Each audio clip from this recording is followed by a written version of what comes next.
Gizartean gero eta ugariagoak dira aldaketak. Egunero erronka berriak agertzen dira, eta ezin dugu aurre ikusi zer nolakoak etorriko diren. Gizarte eredu berri honetan bizi ahal izateko eta erronkei era autonomoan aurre egiteko beharrezkoa da STEAM hezkuntza.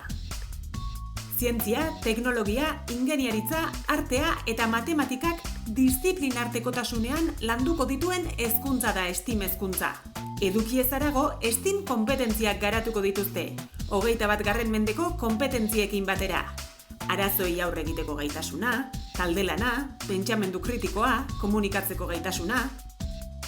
STEAM hezkuntzari esker, STEAM konpetentziak garatuko dituzten STEM profesionalak izango ditugu etorkizun hurbilean. Egoera ordea kezkagarria da.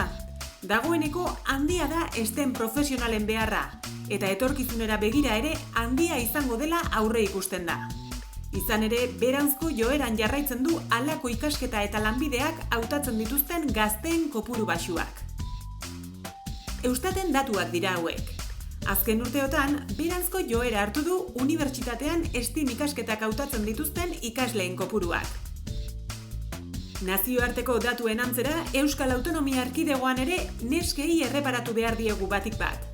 Eustaten iazko datuek erakutsi dute batxilergoan jada aldea nabari dela.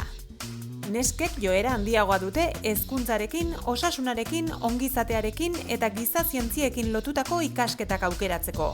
Joera txikiagoa dute ordea, zientziari, teknologiari, ingeniaritzari eta matematikari lotutakoak aukeratzeko. Lanbide heziketan eta unibertsitatean ere beranzko joeran doaz STEM ikasketak.